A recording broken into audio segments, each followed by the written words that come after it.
Boa noite, a paz do Senhor Jesus, amém, queridos. Eu gostaria de iniciar o culto dessa noite abordando a soberania do Senhor.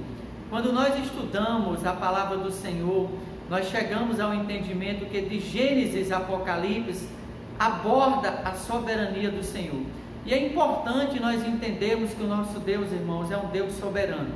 Porque se nós entendemos que o nosso Deus é um Deus soberano, nós entendemos também que o nosso Deus está no controle de todas as coisas, que nada acontece sem que Deus permita. A Bíblia, ela descreve a vontade decretiva de Deus e a vontade permissiva de Deus. Nós estamos vivendo, por exemplo, um momento muito difícil, não só a nível de Brasil, mas a nível mundial. E se nós entendemos que o nosso Deus está no controle de todas as coisas, logo nós entendemos que é da vontade de Deus o que está acontecendo. Não podemos afirmar que Deus decretou a pandemia, que foi decreto do Senhor que este vírus atingisse o mundo e tirasse a vida de muitas pessoas. Mas nós podemos afirmar com certeza que a pandemia faz parte da vontade permissiva de Deus.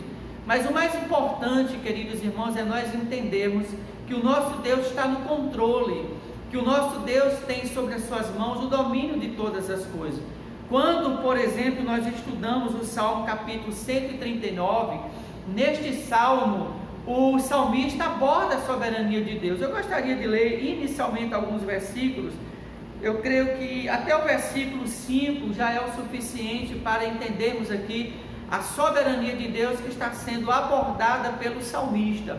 Ele aborda em todo o capítulo a soberania de Deus, mas eu gostaria de ler apenas até o versículo 5, que diz assim: Senhor, Tu me sondas e me conheces, sabes quando me assento e quando me levanto, de longe o Senhor percebe os meus pensamentos, sabes muito bem quando trabalho e quando descanso, todos os meus caminhos Te são bem conhecidos, antes mesmo que a palavra me chegue à língua, Tu já conheces inteiramente, Senhor.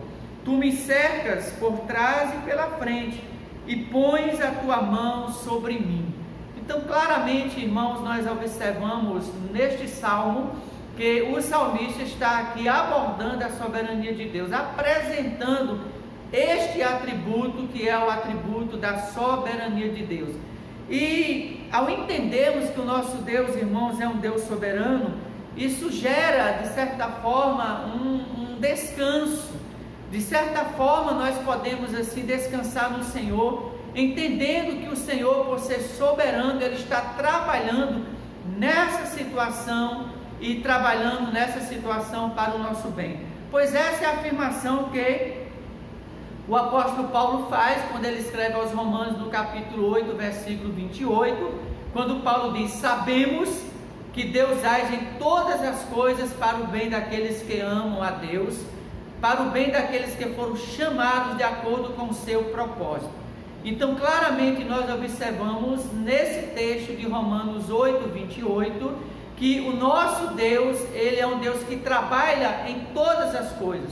Não importa o que está acontecendo, não importa a situação, por ser da vontade permissiva de Deus, Ele está trabalhando na situação, e Paulo afirma, trabalhando para o nosso bem, porque há um propósito, há uma razão na qual Deus quer atingir através da situação que Ele permitiu acontecer. Então isso gera descanso no nosso coração. De certa forma nós somos consolados pela palavra de Deus, entendendo que esta situação, Deus permitiu que ela acontecesse, mas que Ele está no controle, que Ele está no domínio, e que para os seus filhos, que para aqueles que amam a Deus, Deus está trabalhando para que essa situação redunde em bem. Amém? Mas essa não é a palavra que nós queremos ministrar ao coração dos irmãos nessa noite. Eu, orientado pelo Espírito Santo, decidi iniciar o culto dessa noite abordando o aspecto da soberania de Deus, um aspecto dos atributos de Deus, falando um pouco da soberania de Deus. Mas, meus irmãos, nós louvamos a Deus, nós agradecemos a Deus que tem sido conosco, que tem nos abençoado, que tem nos alcançado por sua graça e por sua misericórdia. Em tudo, Deus, Ele tem suprido as nossas necessidades. Eu não tenho dúvida que o Senhor tem sido com você, eu não tenho dúvida da presença do Senhor aonde quer que você esteja, porque a Bíblia nos garante que o Senhor Jesus, na pessoa do Espírito Santo, estará conosco todos os dias até a consumação dos séculos. Então, que Deus, assim, nessa noite venha nos abençoar através da palavra que Deus colocou no meu coração para ministrar o coração da igreja nessa noite. Eu convido você a abrir a palavra do Senhor em 2 Crônicas, capítulo 7, versículo 14. Nós vamos ler a palavra do Senhor em 2 Crônicas, capítulo 7, versículo 14.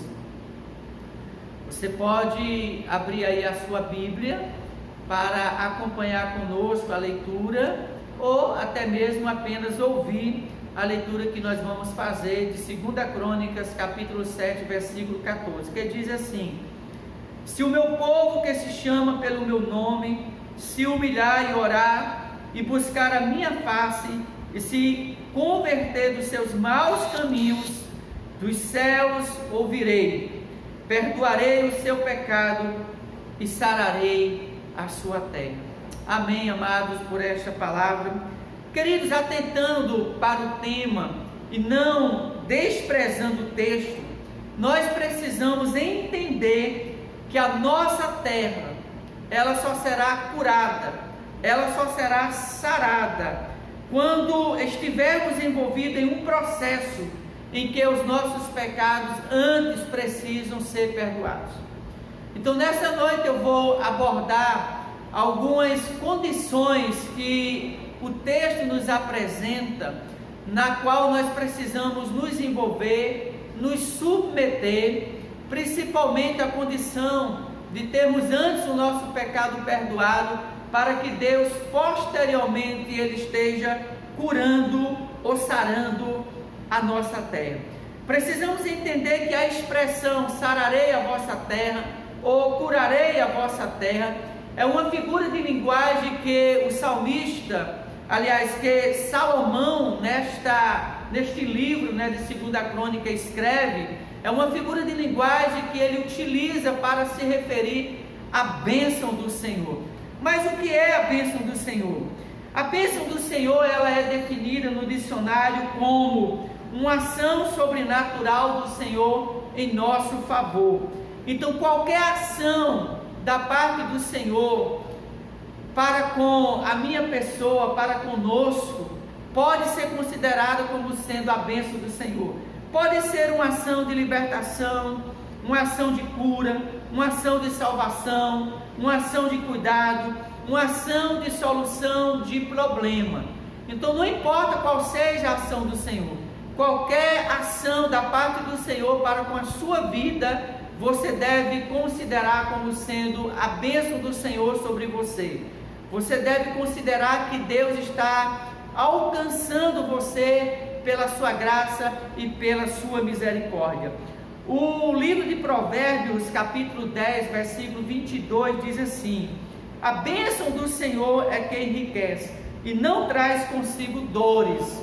Então a bênção do Senhor nos enriquece, a bênção do Senhor nos alcança e não traz consigo prejuízo, não traz consigo dores.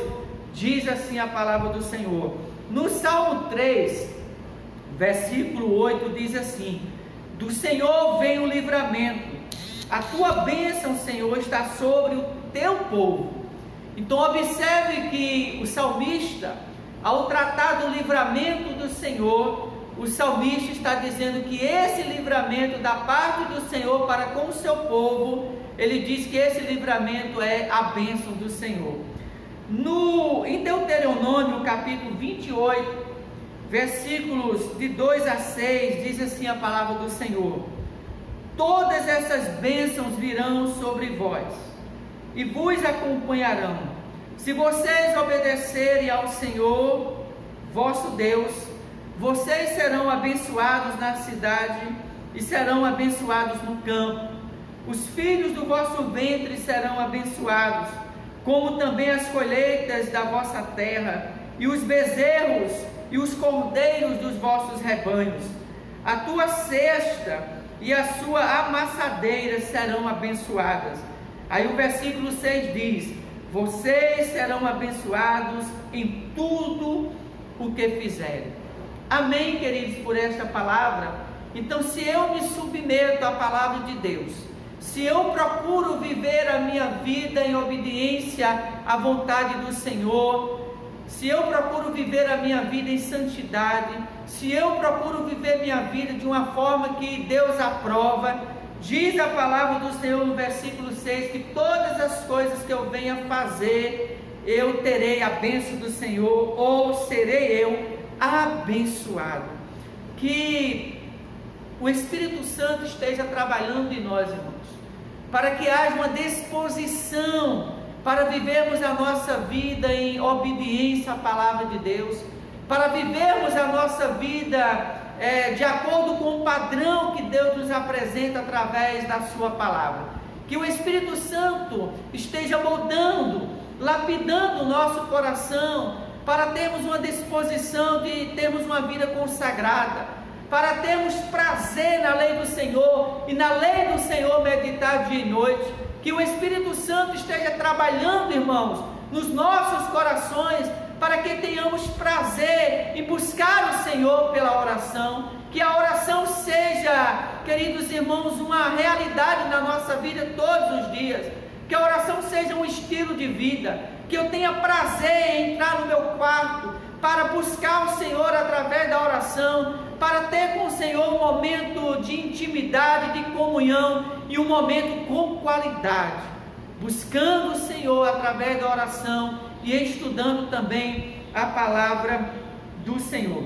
Amados, voltando para o texto, nós observamos que antes dos nossos pecados serem perdoados, para que Deus depois venha sarar a nossa terra, ou para que Deus depois venha nos abençoar com a sua presença, manifestando o seu poder na nossa vida, o texto nos apresenta algumas condições que se faz necessário a nossa submissão, a nossa obediência. Eu quero compartilhar com os irmãos nessa noite as condições que o texto de 2 Crônicas 7,14 nos apresenta. O texto diz o seguinte, inicialmente na parte A do versículo, diz: se o meu povo, que se chama pelo meu nome. Então entenda que você é povo de Deus, entenda que você deve chamar pelo nome de Deus. Então nessa expressão, Deus está dizendo que nós temos a Ele acesso, Deus está dizendo que nós pertencemos a Ele, Deus está dizendo nessa expressão, queridos irmãos, que Ele é o nosso Deus. E por Ele ser o nosso Deus, e por pertencermos a Ele, nós devemos chamar pelo nome de Deus. Isso é maravilhoso, queridos. Não há barreira entre nós e Deus.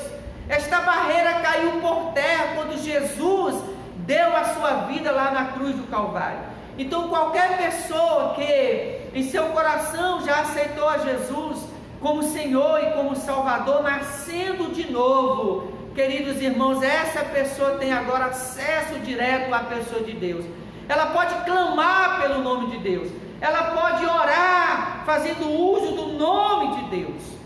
E nessa expressão, se o meu povo que se chama pelo meu nome, Deus está se dirigindo ao seu povo dizendo: olha, vocês são meu povo, vocês têm acesso à minha pessoa, vocês podem clamar fazendo uso do meu nome. É isso que Deus está dizendo, e nós precisamos, irmãos, tomar posse dessa palavra, porque Deus não está apenas se dirigindo ao seu povo no Antigo Testamento, Deus está se dirigindo a nós nesse momento.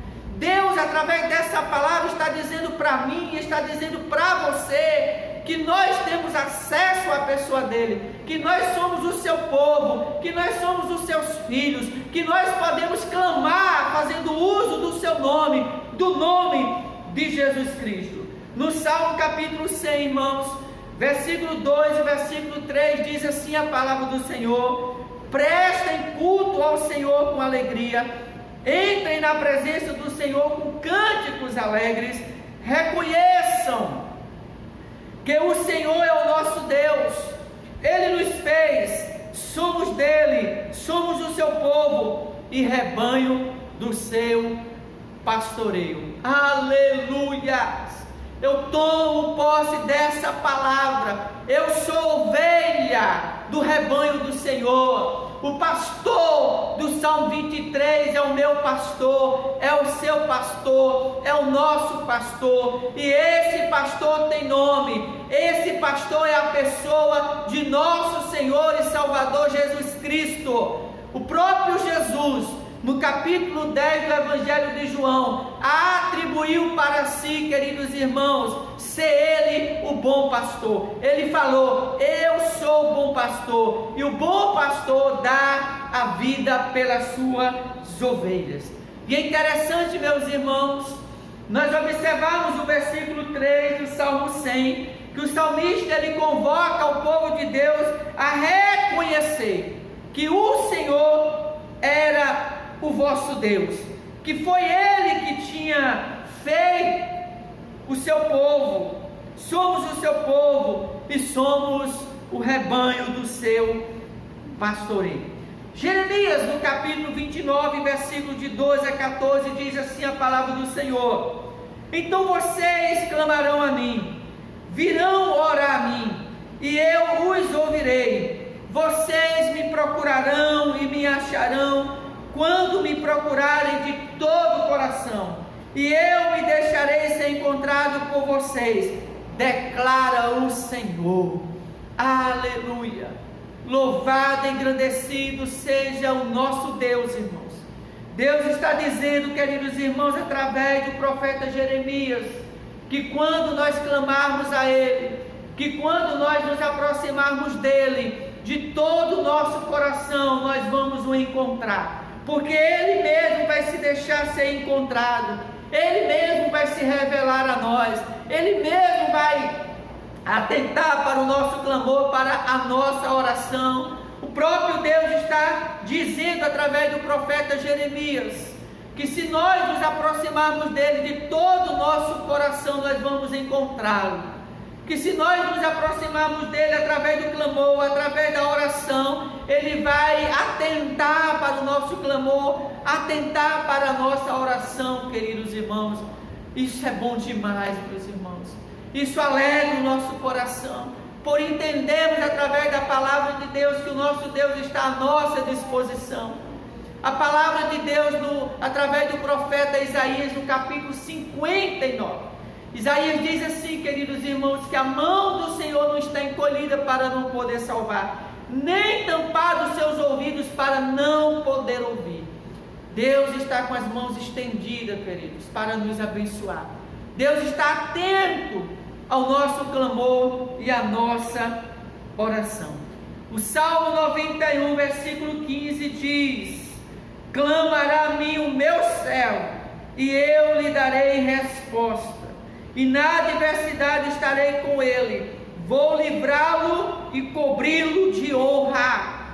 Se você entende que você é servo do Senhor, se você entende que você é filho do Senhor, porque você se tornou filho do Senhor na pessoa de Cristo Jesus, Deus está dizendo que você, na condição de servo, vai clamar a Ele, e Ele vai dar ouvido ao seu clamor. Haverá resposta da parte de Deus para o seu clamor, principalmente no contexto da adversidade. Deus está dizendo que na adversidade estará com você, que Ele vai te livrar e que Ele vai te cobrir de honra. Tome posse, meu amado, dessa palavra. Essa palavra, ela é uma palavra do Senhor para nós nessa noite. Tome posse da palavra de Deus. Em Isaías, no capítulo 65, versículo 24, está escrito: antes que vocês clamem, responderei, estando eles ainda falando, os ouvirei. Ah, meus amados irmãos, Deus sabe do que está acontecendo. Deus, queridos irmãos, está atento a tudo o que está acontecendo.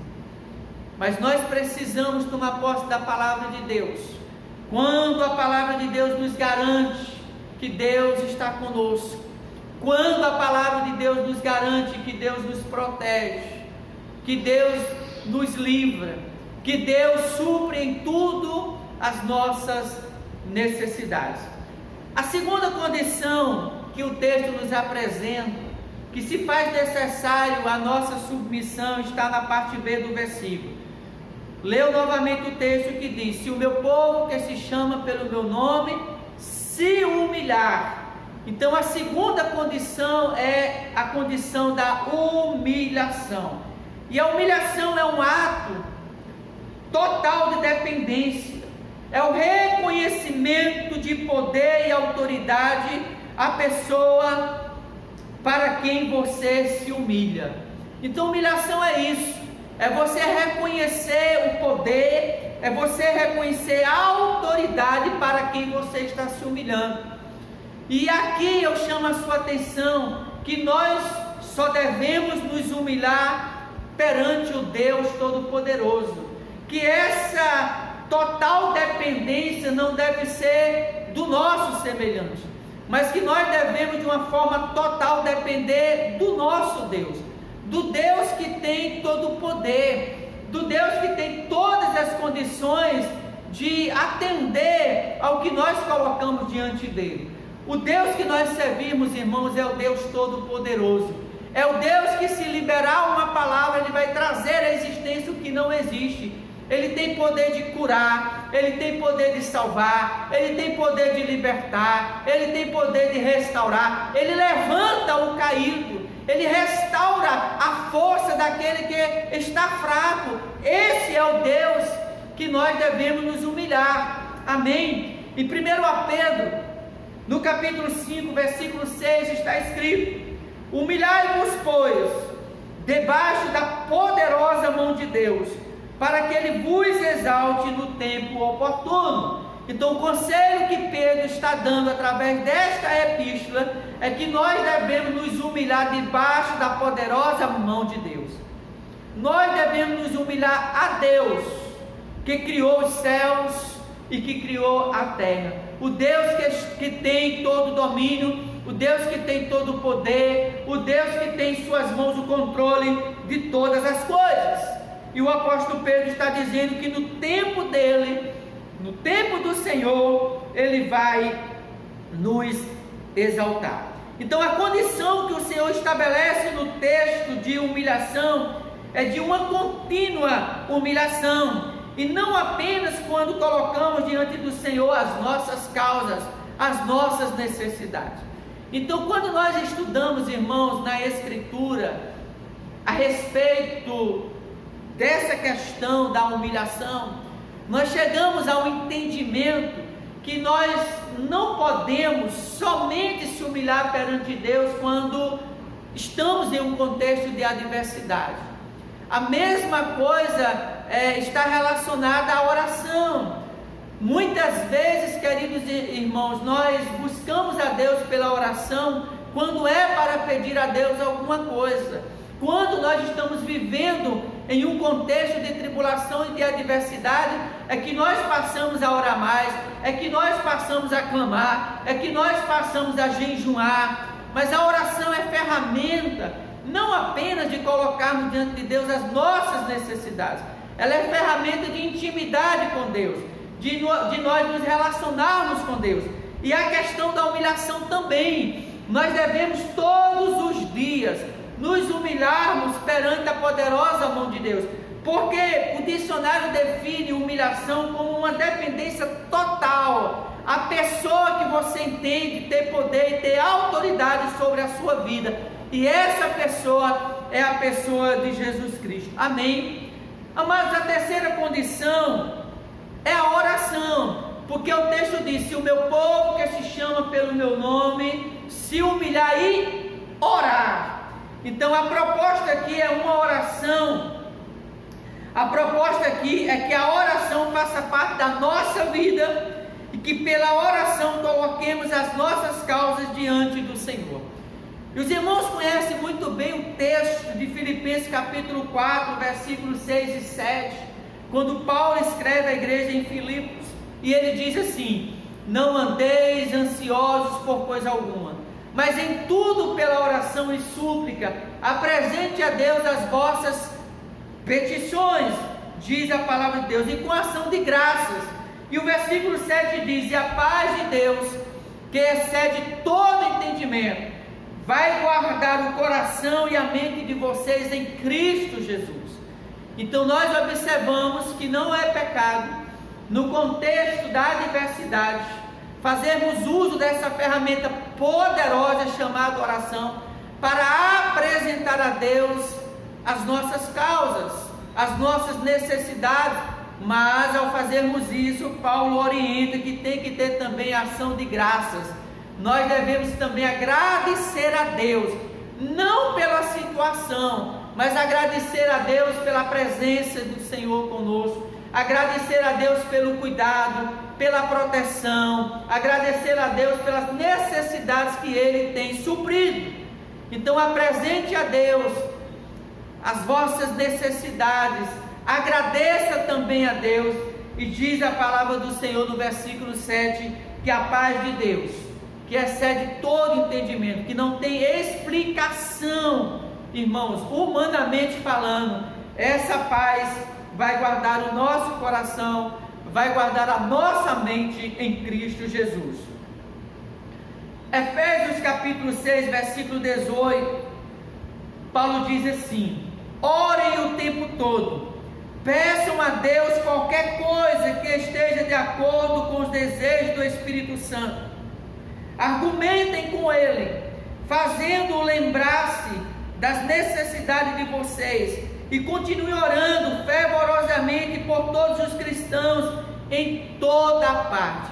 Eu li numa tradução que talvez não seja a tradução dos irmãos, mas é exatamente isso que Paulo está escrevendo, o que Paulo está falando aqui no texto de Efésios 6, 18. Paulo está dizendo que nós devemos orar o tempo todo, que nós devemos pedir qualquer coisa que esteja com a vontade de Deus, com a vontade do Espírito Santo. Essa palavra do apóstolo Paulo, irmãos, tem toda uma harmonia, com 1 João capítulo 5, versículo 14 e versículo 15, quando João ele estabelece ali a condição de Deus atentar para a nossa petição, para Deus responder a nossa oração, que é orarmos a Deus de acordo com a vontade de Deus, de colocarmos diante de Deus aquilo que faz parte da vontade de Deus, para que Deus assim esteja nos concedendo aquilo que nós estamos pedindo.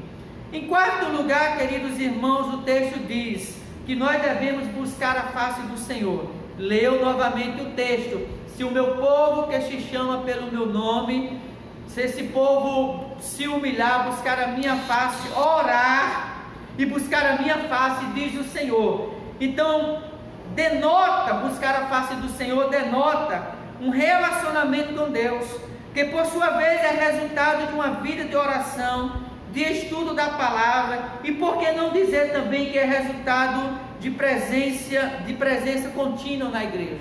Como é importante, irmãos, nós não desprezarmos a oportunidade que nós temos de podermos cultuar a Deus, de podermos estar na presença do Senhor quando a igreja está aberta, realizando seus cultos, onde a palavra de Deus é ministrada, porque a palavra de Deus, queridos irmãos, ela tem um poder de lapidar e de moldar o nosso coração. Então nós observamos que a quarta condição aqui é buscar a face do Senhor, e buscar a face do Senhor denota relacionamento, e nós nos relacionamos com Deus pela oração, nos relacionamos com Deus quando nós estudamos a palavra de Deus, e há também um relacionamento com Deus quando nós estamos na igreja em dias de cultos, quando nós estamos nos nossos PGMs ali, aonde a palavra de Deus está sendo ministrada. O Salmo 27, versículo 4, que é um salmo de Davi, diz assim a palavra do Senhor: uma coisa tenho pedido ao Senhor e a buscarei, que eu possa morar na casa do Senhor todos os dias da minha vida, para contemplar a formosura do Senhor e aprender no seu templo. Então nós observamos aqui que no templo Davi, ele contemplava a formosura do Senhor, a presença do Senhor era manifesta no templo. Davi, ele chega a afirmar que quando ele estava no templo, havia ensino. Deus, queridos irmãos, através das leis que eram lidas, Deus visitava os seus filhos no templo, e ele, quando orava o Senhor, ele pedia para que de uma forma contínua, para que todos os dias Deus desse a ele o privilégio dele estar na casa do Senhor, no templo, para contemplar a formosura do Senhor e aprender no templo.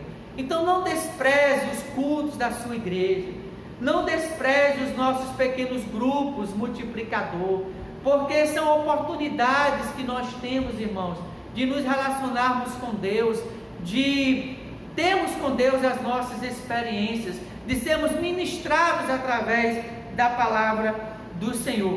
Em Jeremias capítulo 29, versículo 13, diz assim: vocês me procurarão e me acharão quando me procurarem de todo o coração.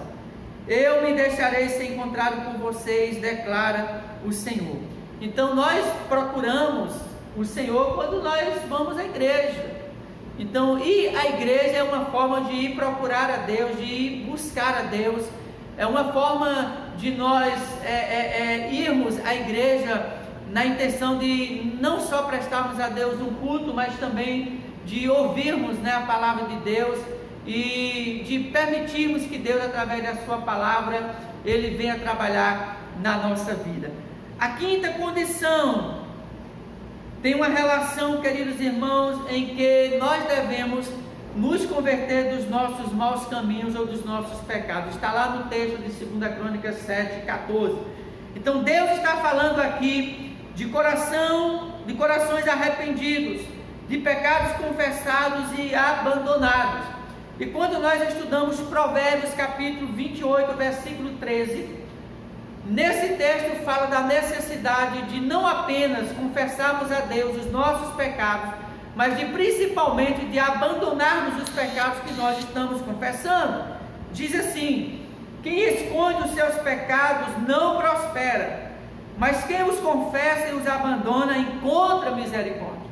Então, se você quer ser alcançado pela misericórdia do Senhor, que você abandone o pecado que você tem confessado, porque essa é a orientação que nós temos na palavra, de confessarmos a Deus os nossos pecados e de abandonarmos esses pecados que nós estamos confessando.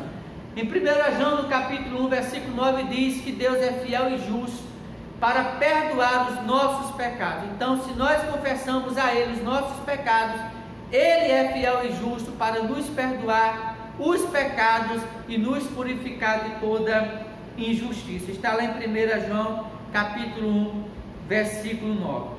Arrependimento e confessão de pecados é uma das principais condições para que Deus venha atender às nossas orações, irmãos.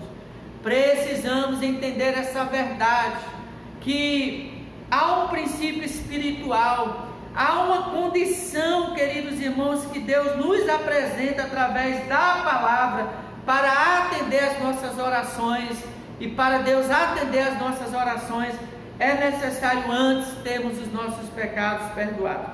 Nós temos como exemplo Isaías capítulo 1, versículo 15 e versículo 16, que diz: quando vocês estenderem as mãos em oração, esconderei de vocês os meus olhos, mesmo que multiplique as vossas orações, não escutarei vocês, pois as mãos de vocês estão cheias de sangue. Lavem-se, limpem-se, removam as suas más obras para longe da minha vista. Parem de fazer o mal. Essa palavra, queridos irmãos, é uma palavra muito forte. É uma palavra na qual nós devemos dar uma atenção especial. Porque Isaías está abordando aqui no capítulo 1, versículo 15 e 16. Está falando de um povo que estava orando, de um povo que estava pela oração buscando o Senhor. Mas o próprio Deus, Ele diz que não atentaria para o clamor, para a oração deste povo, porque a vida desse povo não agradava o Senhor. Esse povo estava vivendo de uma forma que entristecia o coração de Deus. E o próprio Deus, querido, está dizendo aqui que ainda que eles multiplicassem as vossas orações, Ele não iria escutar a oração do seu povo. E o próprio Deus aqui, através do profeta Isaías, está aqui abordando o pecado do povo. Deus está dizendo que o povo estava com as mãos sujas de sangue. Deus está dizendo que havia maldade no coração do povo. E Deus está dizendo, olha, vocês devem se limpar. Vocês devem remover as más obras de vocês para longe da minha vista.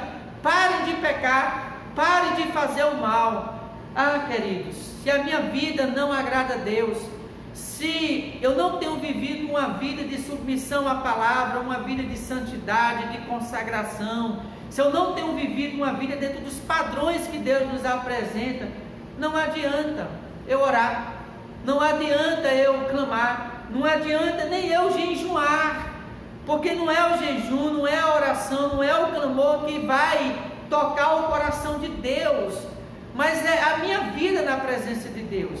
É se o meu coração é um coração puro, é um coração inteiro, é se eu tenho procurado viver uma vida de santidade, é se eu tenho me santificado, é se eu tenho procurado me consagrar diante do Senhor. Eu não estou dizendo aqui que devemos ser pessoas perfeitas em tudo. Nós não somos perfeitos, nós somos pecadores, mas ao identificar o pecado à luz da Escritura, eu devo me arrepender desse pecado, eu devo ao se arrepender desse pecado, confessar ele a Deus, e principalmente eu devo abandonar esse pecado, porque Deus está dizendo que nós devemos nos livrar do pecado. Deus está dizendo que nós devemos remover as más obras que há em nós, para que Deus venha, queridos irmãos, atentar para a nossa oração e para o nosso clamor. Que Deus nos abençoe, que Deus aplique a sua palavra aos nossos corações. Nós louvamos a Deus, queridos, porque Deus tem sido bom conosco. A graça e a misericórdia de Deus nessa pandemia, nesse contexto, de confinamento, de quarentena, tem sido conosco. Nada tem nos faltado. A presença de Deus, irmãos, tem sido manifesta nas nossas vidas, porque Deus nos ama. Nós somos filhos de Deus, nós somos povo de Deus, ovelhas do seu pastoreio. E Deus, na condição de pastor, Ele assume as suas responsabilidades para com as ovelhas. Deus, a pessoa de Jesus, na condição de nosso pastor, como diz o salmista Davi no Salmo 23, o Senhor é o meu pastor, de nada terei falta. Jesus, ao ser o nosso pastor, Ele tem em tudo suprido as nossas necessidades. Ele nos conduz a águas tranquilas, Ele nos conduz, queridos irmãos, a pastos verdejantes. O salmista Davi no Salmo 23 diz: ainda que eu ande pelo vale da sombra da morte, não temerei mal algum, porque eu sei que Tu estás comigo, Senhor, que a Tua vara e o Teu cajado me consola e me sustenta. Então eu preciso, você precisa, nós precisamos tomar posse dessa palavra. Nós precisamos ter essa certeza que o Senhor é conosco. Que Deus nos abençoe. Um cheiro no coração, e que Deus abençoe a todos em nome de Jesus.